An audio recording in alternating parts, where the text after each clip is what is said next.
बंधुओं, यदि भारत के अंदर कोई अल्पसंख्यक है तो वह हिंदू ही है। हमने अपने आप को जातिवाद में इतना विभक्त कर दिया, इतनी छूत मचा दी है कि एक मनुष्य दूसरे मनुष्य के साथ में पशुओं जैसा व्यवहार कैसा कर सकता है। सारा देश राम और कृष्ण की कथा सुनता है।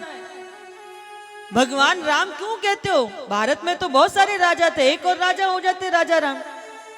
लेकिन उन्होंने अयोध्या के राज सिंहासन को ठुकरा करके 14 वर्ष तक वनवास क्यों काटा था? पूरब से लेके पश्चिम तक, उत्तर से लेके दक्षिण तक सभी विभक्त जातियों को एक करने के लिए भगवान राम ने 14 वर्ष का वनवास किया था। निषादों और केवटों को अपना मित्र बनाया था। भगवान ने सबके हाथ का प्रसाद पाया कि नहीं पाया? झूठे शिवरी के बेर खाए, निषाद को गले से लगाया। कहीं भगवान ने छुआछूत किया क्या? जातिवाद किया क्या? भगवान कृष्ण की कथा आजकल तो गांव-गांव में होती है, भागवत कथा। और भागवत कथा जब होती है तो भगवान कृष्ण ने क्या किया था? अपने सारे मित्रों के अपने सबके झूठे मक्खन को खाया था।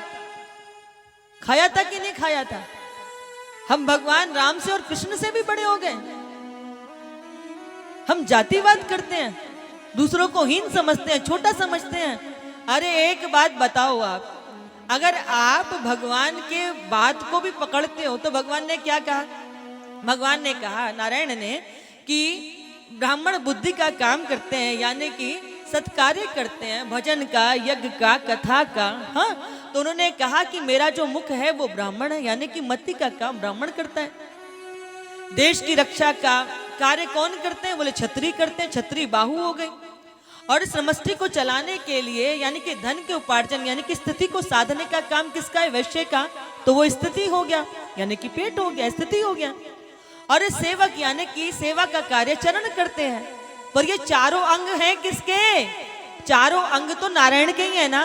तो ये कैसे हो सकता है कि ये अंग तो स्पर्श करने युक्त हो और चरण स्पर्श करने युक्त ना हो? ये कैसे हो सकता है? एक ही शरीर के वो 4 अंग हैं। और आप ये देखो कि जब आप किसी को प्रणाम करते हो, प्रणाम किसको करते हो? जहां श्रद्धा होती है। आप कभी किसी को प्रणाम करते हो तो प्रणाम सिर को नहीं करते, प्रणाम चरणों को करते हो। इसलिए चरण अस्पर्श योग्य कहां से हो जाएंगे? हमारे देश में हूण आए, शक आए, मुगल आए, अंग्रेज आए, इतने वर्षों तक हमारे देश पर आक्रमण हुआ। हम कभी गुलाम नहीं रहे, हमें झूठा इतिहास पढ़ाया गया। हम कभी गुलाम नहीं रहे, हमने सदैव संघर्ष किए और कभी किसी के पैर भारत में कहीं भी जमने नहीं दिए। यहाँ से उखाड़ते थे, वहां भगाते थे, पूरे देश में संघर्ष चला, पर हमारे को गलत इतिहास पढ़ाया गया। जातिवाद हमारे भारत में कभी नहीं था। अगर जातिवाद होता, छुआछूत होता, तो आप अपना एक भी ऐसा धार्मिक अनुष्ठान, ऐसा एक भी कोई कार्य बता दो जिस कार्य में, जहां कोई भी ऐसा कार्य हो जिसमें औरों की बनाई हुई वस्तुओं का उपयोग ना हो। बाल कटाने कहाँ जाओगे? बर्तन कहाँ के लेने जाओगे? सब्जियां किन की खाओगे? फल किसके खाओगे? अन्न किसका खाओगे? अगर छुआछूत होती तो फिर आप किसी की वस्तु भी स्वीकार ना करते, आपकी कोई पूजा पाठ स्वीकार नहीं होती। तो अब आप कहोगे ये छुआछूत आया कहां से? तो बंधुओं, हमारे यहाँ छुआछूत तब आया कि जैसे कोई व्यक्ति जब कोई बुरा काम करता था, किसी का चोरी कर ले, किसी की पराई बहन बेटी पर कोई गलत नियत डाले, तो पूरी पंचायत, पूरा समाज उसका बहिष्कार कर देता था कि निकाल दो, इसने समाज की बहन बेटी पर गलत नियत डाली, चोरी करी, बदमाशी करी, किसी के साथ अमर्यादित आचरण किया, तो समाज उसका परित्याग कर देता था। कहते थे इससे दूर रहना, इसकी छाया भी ना पड़ जाए, नहीं तो इसका गुण तुम्हारे भीतर आ जाएगा। बुरे व्यक्ति से दूर रहने की छुआछूत थी, ना कि सामाजिक जातिवाद की छुआछूत थी। इसलिए आज आप यदि भारत माता को कुछ देना चाहते हो तो आप कभी पाकिस्तान के रूप में इसके टुकड़े करते हो, कभी बांग्लादेश के रूप में टुकड़े करते हो। अभी तो घर घर के अंदर सीमा पे लड़ना आसान है, घर घर में कहां तक किस किस से लड़ोगे? सबसे तुमने जातिवाद के रूप में बैर भावना बांध ली है। इसलिए भारत माता को दुख नहीं दो। यदि आप अपने देश को कुछ देना ही चाहते हो तो भारत की सारी हिंदू संतानें एक हो जाओ, तो दुनिया में तुम्हारी तरफ कोई निगाहें उठाकर नहीं देख सकता। हम मां भारती की संतानें हैं, एक माँ की कोख से हम उत्पन्न हुए हैं, इसीलिए हम सब हिंदू हैं, हम सनातनी हैं। हम सबको जाति में विभक्त नहीं होना चाहिए। ना कोई ऊंचा है ना कोई छोटा है। हम कैसे हैं, हमारे घर में जो बड़ा भाई होता है वो बड़ा भाई होता है, उसका आदर करते हैं। तो हमारे यहाँ कोई बड़ा है कोई छोटा भाई है, लेकिन है तो हम एक ही माँ की संतान ना, इसीलिए हमारे बीच में छुआछूत बहुत बड़ा पाप है। मेरा आपसे निवेदन है, ये जो हमारी जिह्वा होती है ना, इस पर हम सरस्वती का वास मानते हैं। किसका वास मानते हैं? सरस्वती का। अभी आप देखो, ये रसना भगवान का भजन करने के लिए है ना। अब किसी से लड़ाई हो जाती है, तुम्हारी वाद विवाद हो जाता है, किसी से वैमनस्यता हो जाती है, ईर्ष्या हो जाती है, कोई बात हो भी जाती है, तो तुम क्या करते हो? जरा सी लड़ाई नहीं होती, गंदे भद्दे शब्द अपनी जिह्वा से तुम बोलने लग जाते हो। और किसके लिए देते हो? लड़ाई कर रहे हो तुम, अब शब्द देते हो बहन बेटियों के लिए, माताओं के लिए। ये कौन सी बुद्धि की पराकाष्ठा है? ये क्या मति का काम है? ये क्या समझदारी का काम है? अरे लड़ाई हुई है तो आपस में निपटो। ये समझदारी से उस बात को हटाने का प्रयास करो। वाणी से गंदे भद्दे शब्द बोलना। हमारे यहाँ तो बेटी में भी देवी का दर्शन करते हैं। हाँ, हमने भगवान को नहीं देखा, हम भगवान को अपने माता पिता में देखते हैं। और उन माता की बहन की गालियां देना शोभा देता है क्या? देता है क्या? जिसे देखो वही पागलपन की दौड़ में लगा पड़ा है, बस कहां से पता नहीं है। सब एक दूसरे को देख करके जरा छोटी छोटी बात पे तब लगता है कि हे भगवान इन्हें सद्बुद्धि दो, ये कब मूर्ख सद्बुद्धि पाएंगे। तो आप वचन दो मुझे कि कैसी भी स्थिति परिस्थिति हो, दूसरी भी तो बहुत सारी चीजें हैं कहने के लिए, लेकिन क्या मुख से गाली देना शोभा देता है? देता है क्या? आप विचार करके देखो। और गालियां कब देते हो आप? जब बेहोशी में होते हो, जब क्रोध की बेहोशी आ जाती है ना, तब गालियां देते हो।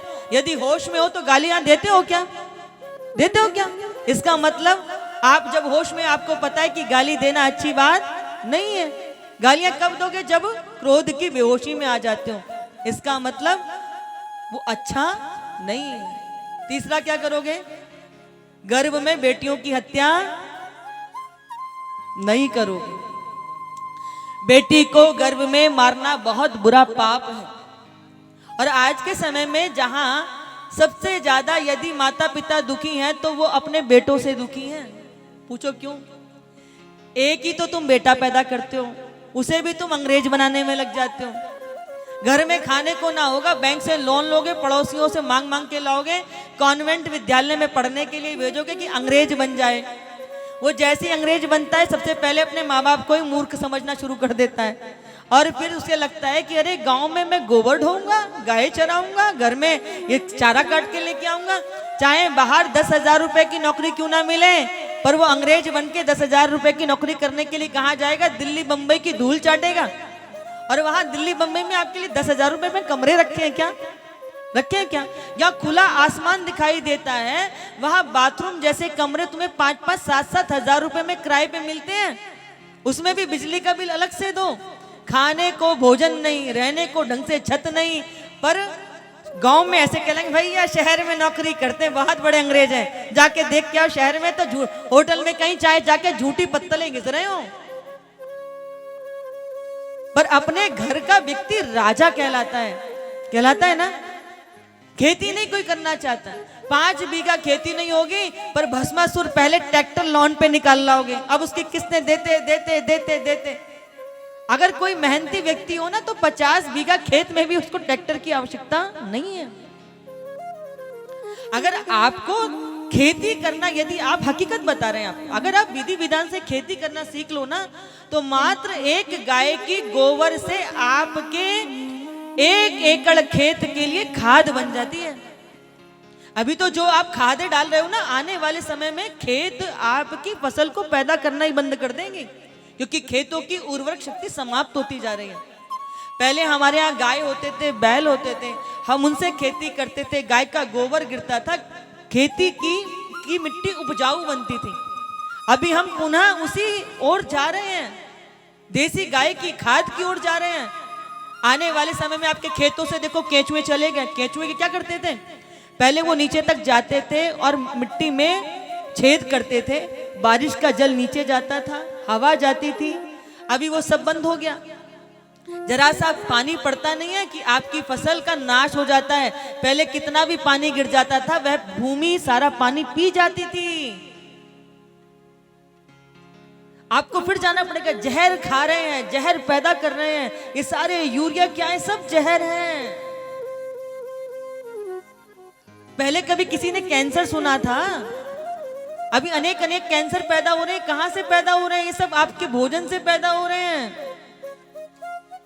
इसलिए बंधुओं, शहरों में कुछ नहीं रखा, वहां 15,000 20,000 रुपए भी मिलेंगे ना तो भी कुछ बचने वाला नहीं है। पर गांव में यदि आपने अपने खेत से यदि 50,000 रुपए भी साल में बचा लिए, तब भी आप चैन से बैठ के खाओगे, अच्छा पहनोगे और अच्छा खाओगे, क्योंकि ना किराए का देना है, ना भोजन का देना है। सरकार ने इतनी सारी सुविधाएं कर रखी हैं, बिजली का बिल भी तुम्हें कहां देना पड़ता है। और ये जो हमारे पर कर्जे होते हैं ना, कहते हैं कि भोजन, वस्त्र और छत सबको मिल जाती हैं, पर ये जो कर्जे हमारे ऊपर होते हैं ना, ये इसके नहीं होते, ये झूठी जिंदगी जीने के लिए होते हैं।